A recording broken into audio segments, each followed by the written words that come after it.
పరిసర ప్రాంత ప్రజలకు శుభవార్త. ప్రార్థనా శక్తి తైలాభిషేక ఆరాధన ఏప్రిల్ 26 శుక్రవారం. సమయం ఉదయం 9 గంటల నుండి. స్థలం రాజేంద్ర ప్రసాద్ మెమోరియల్ క్లబ్, చెంచుపేట, తెనాలి. ప్రార్థనా శక్తి తైలాభిషేక ఆరాధన ఏప్రిల్ 27 శనివారం. సమయం ఉదయం 7 గంటల నుండి. స్థలం మెట్టు చిన్నమల్లారెడ్డి గారి పొలంలో, మించియాడ్ దగ్గర, నల్లపాడు రోడ్, గుంటూరు. ప్రార్థనా శక్తి తైలాభిషేక ఆదివారపు ఆరాధన సమయం ఉదయం 8:30 గంటల నుండి. స్థలం వైస్రాయ్ గార్డెన్స్, జుబ్లీ బస్టాండ్ ఎదురుగా, సికింద్రాబాద్. ప్రార్థనా శక్తి తైలాభిషేక ఆరాధన ఏప్రిల్ 29 సోమవారం. సమయం ఉదయం 8 గంటల నుండి. స్థలం ఎస్ఆర్ గార్డెన్స్, ఈనాడు ఆఫీస్, వైరా రోడ్, వెలుగుమట్ల, ఖమ్మం. యేసయ్య నామములో మీకు వందనాలు తెలియపరుస్తూ ఉన్నాను. ప్రియులారా, ఈ దినం కొరకు దేవుడు సిద్ధపరిచిన వాగ్దానాన్ని మనం స్వాధీనపరచుకుందాం. పరిశుద్ధ గ్రంథంలో నుండి యెషయా గ్రంథము 55వ అధ్యాయము 4వ వచనం ద్వారా దేవుడు మీ కుటుంబాన్ని దర్శిస్తూ ఉన్నారు. Isaiah chapter 55 verse 4. ఇదిగో జనములకు సాక్షిగా అతన్ని నియమించి తిని, జనములకు రాజుగాను అధిపతిగాను అతన్ని నియమించి తిని. దేవునికి మహిమ కలుగును గాక. యెషయా గ్రంథం 55వ అధ్యాయం 4వ వచనంలో, ఇదిగో జనములకు సాక్షిగా అతన్ని నియమించి తిని, జనములకు రాజుగాను అధిపతిగాను అతన్ని నియమించి తిని అని దేవుడి దినాన్ని మీకు వాగ్దానం అనుగ్రహిస్తూ ఉన్నారు. జనములకు సాక్షిగా నియమించటం, జనములకు రాజుగా నియమించటం, నియమించేవాడు దైవ కుమారుడు, పరిశుద్ధుడైన దేవుడు. నియమింపబడుతున్న వారు ఎవరంటే వాగ్దానం రిసీవ్ చేసుకుంటున్న నిన్నే దేవుడు నియమిస్తూ ఉన్నాడు. ఏంటి, ఏమవుతుంది, ఏం జరుగుతుంది, బ్రతుకేంటి, నెక్స్ట్ ఏంటి, నా పరిస్థితి ఏంటి, నా భవిష్యత్తు ఏంటి, నా బిడ్డ భవిష్యత్తు ఏంటి అని నువ్వు దేవుని దగ్గర పదే పదే అడుగుతూ ఉన్నావు. చాలా సమయాలు నీలో నీవు ఆలోచన చేసుకుంటున్నావు కదా. దేవుడు జనములకు సాక్షిగా నిన్ను నియమిస్తూ ఉన్నాడు, నీతోనే మాట్లాడుతూ ఉన్నాడు. నీ కుమారుడి విషయంలో, నీ కుమార్తె విషయంలో దేవుడు జనములకు రాజుగా నియమిస్తున్నానని చెప్తా ఉన్నాడు. ఇది మీ ఫ్యామిలీ బ్లెస్సింగ్ అనమాట. ఇది మీ కుటుంబానికి ఆశీర్వాదము. నువ్వేమి చింతించవలసిన పని లేదు. ఓటమి పాలైపోతానేమో అని భయపడుతున్నావా? ఇంత పెద్ద పోరాటంలో నేను ఎలా జయించగలను, జయిస్తాననేది ఒక నమ్మకం నాకు ఉన్నది. కొన్ని సమయాల్లో నాకు భయం వేస్తూ ఉంది. నేను ఈ పోరాటంలో ఓడిపోతానేమో, ఇంక వెనక్కి వెళ్ళిపోతానేమో అని అనుకుంటున్నావా? నో, దేవుడు నిన్ను నియమించుకున్నాడు. దేవుడు మిమ్మల్ని ఏర్పాట్లు చేసుకున్నాడు. అందుకనే జనములకు సాక్షిగా నేను నిన్ను నియమిస్తున్నానన్నాడు. అంటే నీకు చాలా వ్యతిరేకత ఉంది.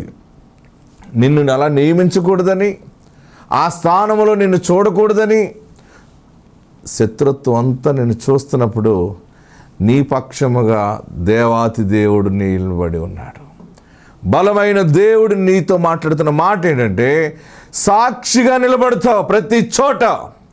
ఏంటి రోగము, ఏంటి ఫైనాన్షియల్ స్ట్రగుల్, బాధ, సమస్యని బాధపడుతున్నావేమో, మానసికంగా నేను కుమిలిపోతున్నాను, అసలు నాకు బ్రతకాలనే లేదు, భయముతో ఉన్నాను అని అనుకుంటున్నావేమో. నో, ప్రతి చోట దేవుని సాక్షిగా నువ్వు ఉండబోతూ ఉన్నావు. నీ జీవితంలో చీకటి ఎలాగ తొలగిపోయి వెలుగు వచ్చి ఎలాగ ఆశీర్వాదంగా ఉన్నావో, ప్రజలకి నీవు సాక్షిగా ఉండబోతున్నావు. దేవుని సాక్షిగా ఉండబోతూ ఉన్నావు. రాజకీయ మకుటముగా ఉండబోతూ ఉన్నావు. విజయము సాధిస్తావు. దేవుడు నీకు తోడై ఉన్నాడు. జనములకు రాజుగా దేవుడు నియమిస్తూ ఉన్నాడు. నీ సంతతిని ఆయన జ్ఞాపకం చేసుకున్నాడు. ఇంత ఇబ్బందుల్లో కూడా ఈ వాగ్దానం, ఈ మాట నేను ఎలా నమ్మాలని అనుకుంటున్నావేమో. దేవుడు నిన్ను ప్రేమించుచున్నాడు. ఆయన కనుదృష్టి నీ మీద నిలిచి ఉన్నది. అందుకని ఈ ప్రార్థనా శక్తిని, ఈ ప్రోగ్రాం ద్వారా దేవుడు నీతో మాట్లాడుతూ ఉన్నాడు. మంచి దినాలను చూడబోతున్నావు. ఆశీర్వాదకరమైన గడియలు అడుగు పెట్టబోతున్నావు. ఆత్మ తోడుండును గాక. God bless you. మన ప్రార్థనా శక్తిలో దేవుడు ఎన్నో అద్భుతమైన కార్యాలు జరిగిస్తూ ఉన్నారు. ఒక సాక్ష్యం చూపిస్తున్నాను మీకు, చూడండి. 4 ఆడపిల్లల తర్వాత 2 బాబులు పుట్టి చనిపోయారు. తైలాభిషేకానికి వచ్చిన తర్వాత చక్కని బాబు పుట్టాడు. ఈ సాక్ష్యం చూడండి. దేవుని పేరట మీ అందరికి వందనములు. నా పేరు కరుణాకర్. మేము కడప జిల్లా జమ్మలమడుగు ఎం కంబాల్దినే గ్రామం నుంచి వచ్చాము. 2022 సంవత్సరంలో ఆగస్టు 1వ తేదీన మా 9 ఏళ్ల కుమారుడు అనారోగ్య కారణంగా చనిపోవడం జరిగింది.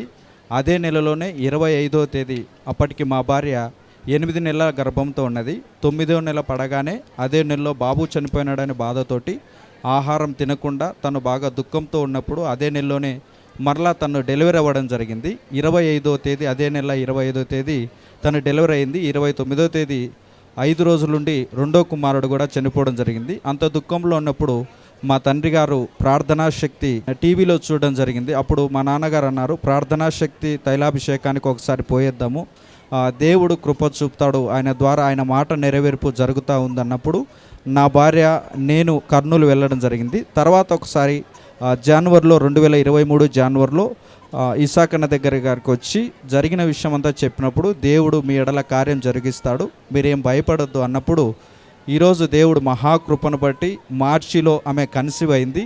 2023 నవంబర్ 30వ తేదీన మాకు దేవుడు కుమారుని అనుగ్రహించాడు. అందును బట్టి దేవునికి కృతజ్ఞతాస్తుతులు చెల్లిస్తున్నాం.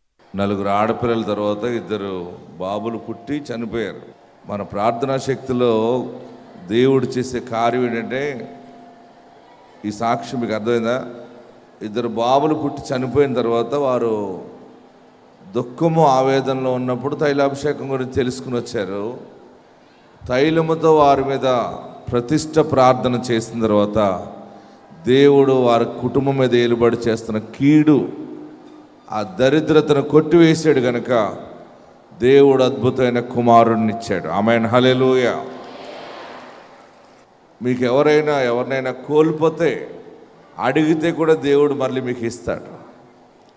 ఇక్కడ ఒక సాక్షి చూపిస్తున్నాను చూడండి. ఫస్ట్ బాబు పుట్టాడు, తర్వాత 2 కవల పిల్లలు పుట్టి చనిపోయారు. తైలాభిషేకానికి వచ్చి పాప కావాలి అన్నారు, పాప పుట్టింది. చూడండి, ముందు బాబు పుట్టాడు, 2 కవల పిల్లలు పుట్టారు, తర్వాత కవల పిల్లలు 2 చనిపోయారు అనమాట. అప్పుడు వేదనలో ఉన్నప్పుడు మన ప్రార్థనా శక్తి వాక్యం విని తైలాభిషేక ప్రార్థనకు వచ్చారు.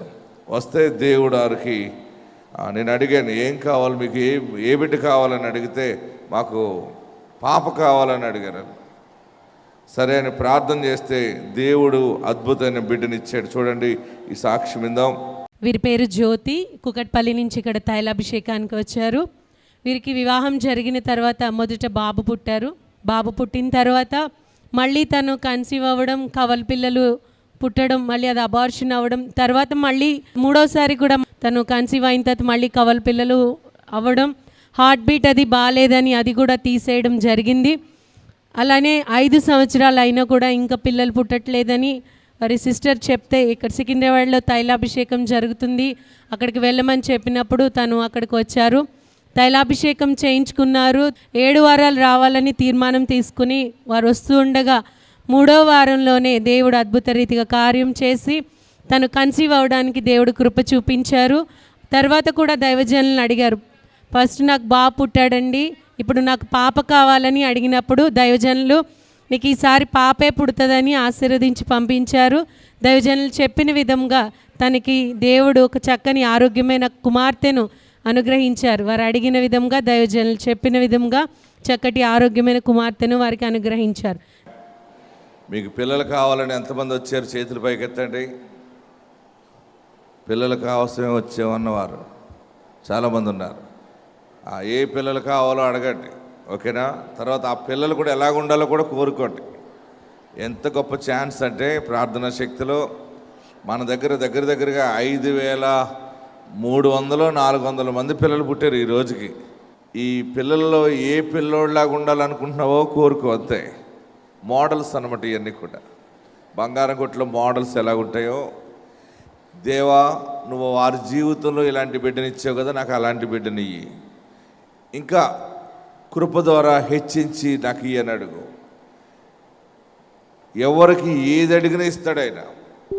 ఎప్పుడు ఇస్తాడంటే, ఆయన ఎవరి హృదయంలో అతిథిగా ఉన్నాడో, యేసయ్యని ఎవరు గుండె నిండా చేర్చుకున్నారో వారి కోరికను దేవుడు తప్పక తీర్చుచున్నాడు. ఆమేన్.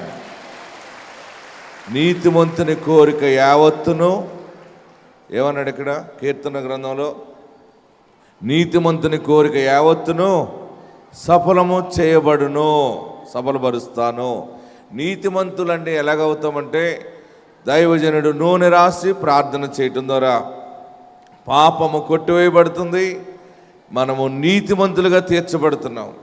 అతడు పాపములు చేసిన వాడైతే పాపక్షమాపణ నొందును అనందు గనక పాపక్షమాపణ జరిగిందంటే నీతి మన మీదకి వస్తుంది, మన కోరికలు దేవుడు నెరవేరుస్తాడు. హల్లెలూయా, హల్లెలూయా. గొప్ప గొప్ప కార్యాలు దేవుడు జరిగిస్తూ ఉన్నాడు. గృహాలు లేని వారి గురించి ప్రార్థన చేస్తున్నాను. మీ అందరికీ దేవుడు సొంత గృహాలు అద్భుతముగా ఆశ్చర్యకరంగా మీకు అనుగ్రహించునుగాక. చాలామంది మెచ్యూర్ అవ్వలేని పిల్లలు వస్తూ ఉన్నారు. ప్రియులరా, ప్రార్థనా శక్తి అనేది ఒక బలమైన ఆత్మ తాకిడితో దేవుడు నిన్ను నడిపిస్తూ ఉంటాడు. ఒక ఇంట్లో ఒక అమ్మాయి మెచ్యూర్ కాకపోతే, అమ్మాయి స్కూల్కి వెళ్తుంది, చాలా పెద్దగా అయిపోయింది, వయసు వచ్చింది, ఆ పిల్లని అందరూ కూడా ఎప్పుడు నువ్వు మెచ్యూర్ అవుతావు అని అడిగితే అమ్మాయి సిగ్గుపడుతూ ఉంటుంది.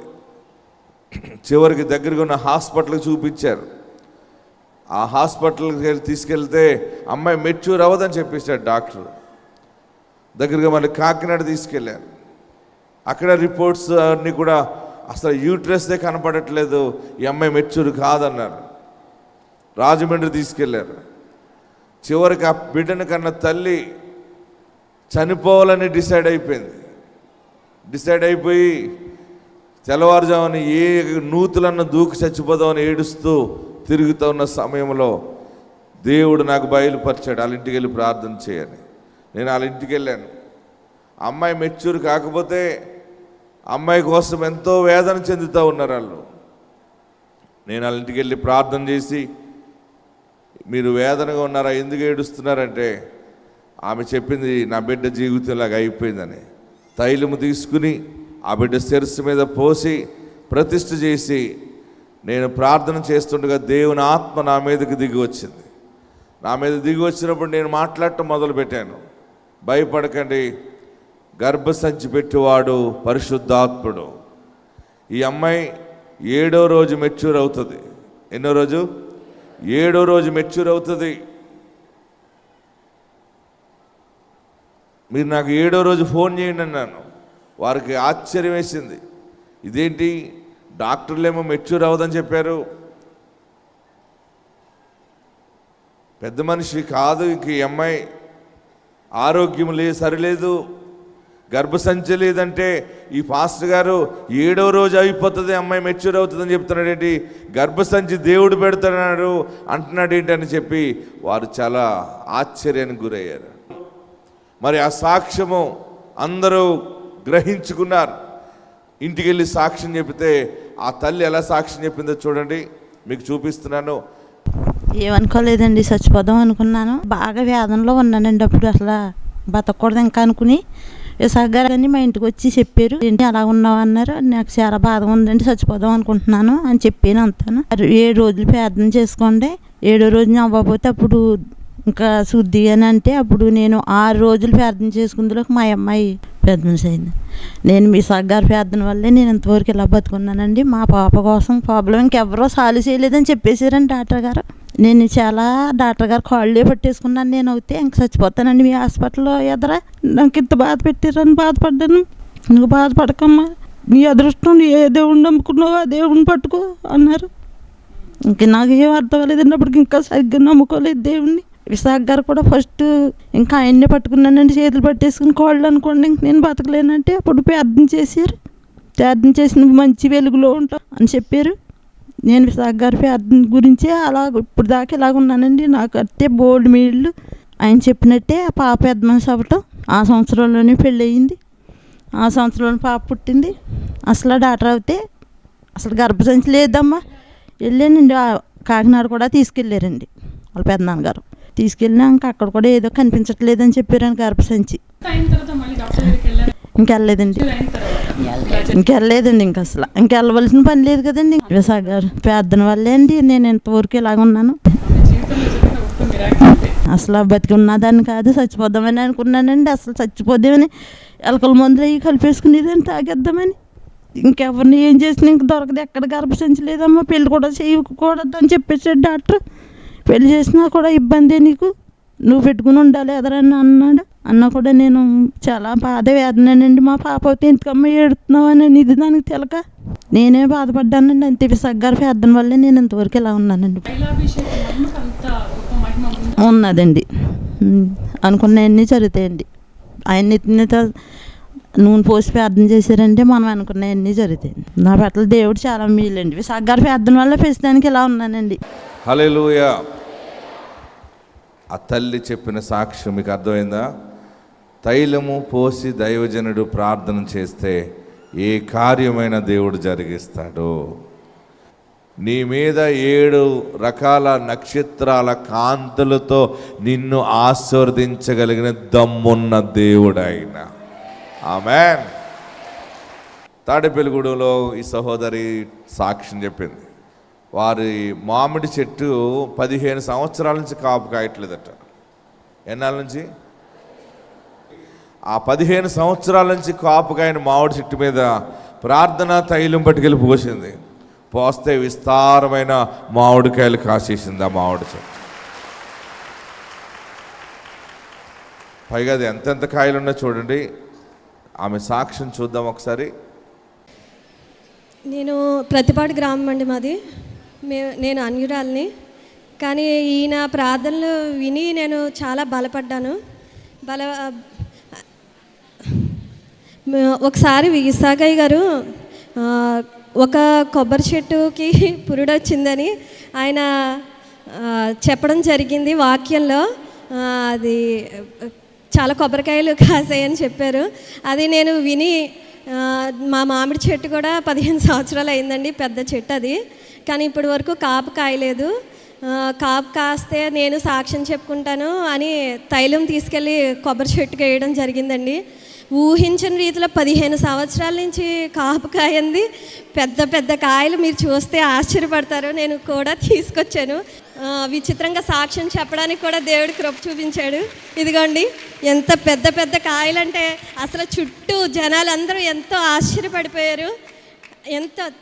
ఎంత పెద్ద పెద్ద కాయలు చూసారా, ఎంత ఆశ్చర్యపడ్డారంటే చుట్టూ జనాలు.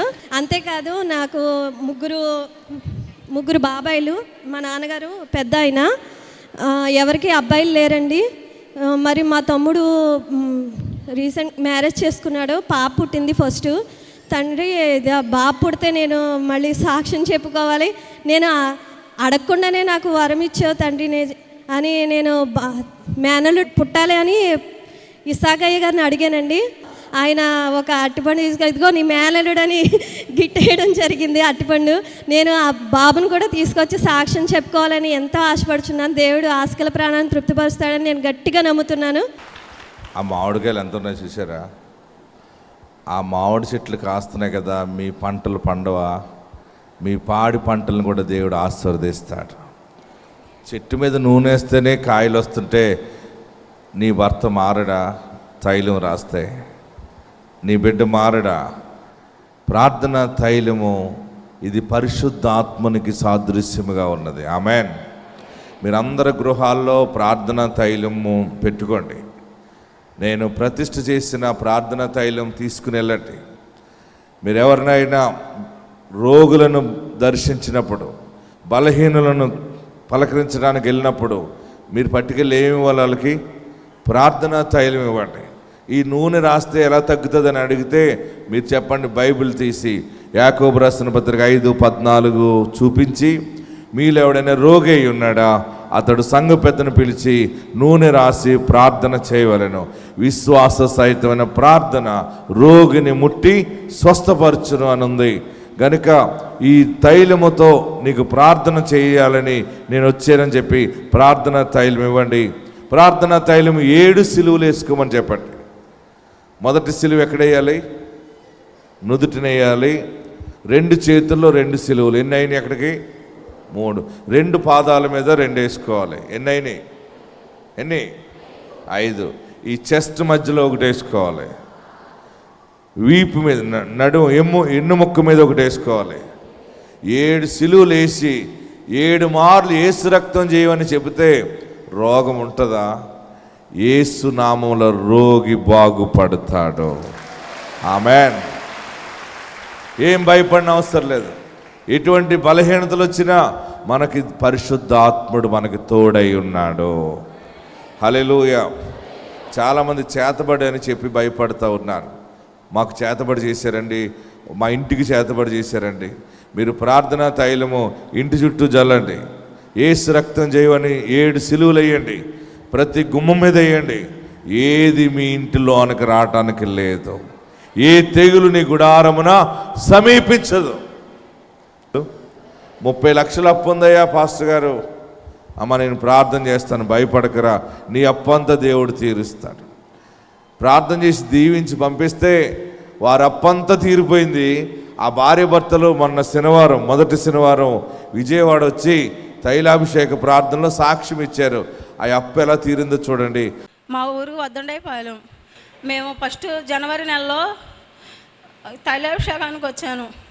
తైలాభిషేకానికి వచ్చినప్పుడు నేను ఎంతో దిక్కుతో అయిన పరిస్థితిలో, గుండె నిండా భారంతో ఈ తైలాభిషేకం సన్నిధిలోనే ప్రార్థన చేస్తున్నాను. అయ్యగారు నా కొరకే వాక్యం చెప్పినట్టు మాట్లాడారు. ఎందుకు భయపడుతున్నావు? నీవు భయపడొద్దు, నీ అప్పులన్నీ తీరిపోతాయి. నువ్వు చింతపడుతున్నావా, బాధపడుతున్నావా, ఏమైపోదాం అనుకుంటున్నావు అని మాట్లాడినప్పుడు ఎంతో హృదయపూర్వంగా నేను ప్రార్థన చేసుకొని అయ్యగారితో తైలాభిషేకం వేయించుకునేటప్పుడు ఒక మాట మాట్లాడాను. అయ్యగారు నా అప్పులన్నీ తీరిపోవాలని ప్రార్థన చేయండి అన్నాను. తైలాభిషేకం నా తల మీద వేసి నీ అప్పులన్నీ తీరిపోతాయి అని నన్ను తాకాడు. అంతే. ఇంకా మార్చి నెలలో నేను పొలం 2 సంవత్సరాల నుంచి బేరం అవ్వట్లేదు. ఆ పొలం అమ్మేశాను. నేను 30 లక్షల అప్పులు కట్టేశాను. ఇలా సంతోషంగా దేవుని సన్నిధికి వచ్చాను. నేను సాక్ష్యం చెప్పుకోవాలని, 1 కాదు 2 కాదు 10 టీవీ స్పాన్సర్ చేయాలని నేను విశ్వాసంతో దేవుని సన్నిధిలో సాక్ష్యం చెప్పుకుంటున్నాను. ఇగో 10 టీవీ కార్యక్రమాలకి 10 టీవీ అంటే ₹1,00,000. దేవుడు వాళ్ళకి అప్పులు తీర్చడం ద్వారా ఆమె దేవుని సేవను బలపరుస్తూ ఉంది. ఆమేన్. చాలామందికి చెస్ట్లో కంతులు వస్తున్నాయి. చాలామందికి ఈ పెదవుల దగ్గర, చెవి దగ్గర కుళ్ళిపోతూ ఉన్నాయి. కంతుల కింద వచ్చి రావటం, అది గడ్డలుగా పెరిగిపోవటం, చాలామందిని మరణకరణ రోగము ఆవరిస్తూ ఉంది. మీరేం భయపడకండి. ఈ ప్రార్థనా తైలం యేసు రక్తం అని రాయండి. అది అద్భుతముగా దైవిక స్వస్థత కలుగుతుంది. ఒకవేళ ఎవరికి చెప్పుకోలేకపోతున్నామేమో, ఎవరికైనా చెప్పుకుంటే సిగ్గేమో అని అనుకుంటున్నామేమో. చాలామంది ఇక్కడ సమస్య ఉందండి, ఇక్కడ సమస్య ఉందని చెప్తున్నారు నాకు. మీరు ఎవరికి చెప్పనక్కర్లేదు, నాకు కూడా చెప్పక్కర్లేదు. మీకు అలాంటి సమస్య ఏదైనా ఉంటే మీరు తైలాభిషేకానికి వచ్చినప్పుడు మీ చెయ్యి ఇలా చాపండి. మీ చేతిలో ప్రతిష్ఠ తైలాన్ని వేస్తాను. మీరు బయటికి వెళ్ళిన తర్వాత మీకు రహస్యంగా ఉన్న చోట మీరు ఆ తైలమును అప్లై చేసుకోండి. ఒకవేళ ఇక్కడ ఏదైనా ఇబ్బందిగా ఉంటే మీరు ఇంటికి వెళ్ళిన తర్వాత ప్రార్థనా తైలం తీసుకుని వెళ్ళండి. బాటిల్స్ నేను ప్రత్యేకంగా వాటిలో ప్రార్థన చేసి పెడతా ఉన్నాను. వాటిని ఆ బాటిల్స్ మీరు ఇంటికి తీసుకెళ్ళండి. ఇంటికి వెళ్ళిన తర్వాత మీరు ఉదయాన్నే లేచి ప్రార్థన చేసుకుని అది 7 సిలువలు వేయండి. అది ఎలా కరిగిపోతుందో తెలుసా? ఐస్ క్రీమ్ కరిగిపోయినట్టు కరిగిపోతుంది. ఏ రోగం ఉండదు. మనం నమ్మిన దేవుడు పరమ వైద్యుడు. ఆమేన్. ఆయనే పరమ ఔషధమై ఉన్నాడు. అందరూ ఉన్న చోటని లేచి నిలబడదాం. అందరూ ఉన్న చోటని లేచి నిలబడి 2 చేతులు ఆకాశం వైపు చాపి, నా దరిద్రాన్ని దృష్టించేవా బాబు, నాతోనే మాట్లాడేవా, నువ్వు నన్ను జ్ఞాపకం చేసుకున్నావా? ఏ ఆధారము లేని రూతుని జమీందారు భార్యగా సిద్ధం చేసిన దేవుడవు, కరువులో సమృద్ధినిస్తావు. నయోమి, నీ వెంబడించిన రూతుని జ్ఞాపకం చేసుకో. అంతకంటే దారుణమైన బ్రతుకు ఇంకెవరికి ఉండదు. రూతు బ్రతుకుతో నువ్వు పోల్చుకుంటే నీ బ్రతుకు చాలా ఆశీర్వాదంగానే ఉంది. ఆల్రెడీ కొంచెం శ్రమ వచ్చిందని తొట్టెళ్ళిపోతున్నావా? కొంచెం లాస్లో ఉందని తొట్టెళ్ళిపోతున్నావా? ఈ దినము తన దాసుని ద్వారా దేవుడితో మాట్లాడుతూ ఉన్నాడు. నీకు అన్యజనుల వలన అవమానము రాకుండా, నీకు ప్రఖ్యాతి కలగటానికి నీ కొరకు దేవుడు ఒక తోటను ఏర్పరచుచున్నాడు. నీ దేవుడు తోట యజమానిగా ఉన్నాడు. నిన్ను ఆస్తికర్తగా చేస్తాను అని మాటిచ్చాడు. ఏమీ లేని అబ్రాహామును పిలిచి అబ్రహాముగా మార్చి ఒక ప్రాంతాన్ని, ఒక దేశాన్ని అబ్రహాముకి దేవుడిచ్చాడు. తన కుమారుడు ఇస్సాకుకి ఇచ్చాడు. ఆ కుమారుడు యాకోబుకి ఇచ్చాడు. అది ఈ రోజుకి ఇజ్రాయేలు దేశముగా మన కళ్ళకు కనబడుతూ ఉంది. ఇంతవరకు ఏవేవో వచ్చి అమ్ముకున్నావేమో కానీ, లేకపోతే నీ జీవితంలో ఏ ఆశీర్వాదమో చూడలేదేమో కానీ, ఈ దినము పరలోకము నుండి దేవుడు నీతోనే మాట్లాడుతూ ఉన్నాడు. నీ కొరకు ఒక తోటను దేవుడు ఏర్పరచుచున్నాడు. నీ దరిద్రం పోవటానికి, నీవు బ్రతకటానికి ఒక బ్రతుకు తెరువుని దేవుడు నీకు సిద్ధము చేశాడు. నిన్ను ఆయన ప్రేమించడానికి, నన్ను ప్రేమించడానికి మనలో ఏ అర్హత లేదు, కానీ అయినా ప్రేమించాడు. అదే దైవ ప్రేమ, అదే దైవ ప్రేమ. అందరూ కళ్ళు మూసుకుని ప్రార్థనలో ఉండండి. అందరం ప్రార్థనలో ఉందాం. ప్రభువా, నన్ను ప్రేమించేవా? ఇక నేను వెనక్కి తిరగను, నీ వైపే నడుస్తాను, నిన్నే స్తుతిస్తాను, నిన్నే పూజిస్తాను, నిన్నే ప్రార్థిస్తానని అందరూ ప్రార్థనలో ఉండండి. హల్లెలూయా, హల్లెలూయా.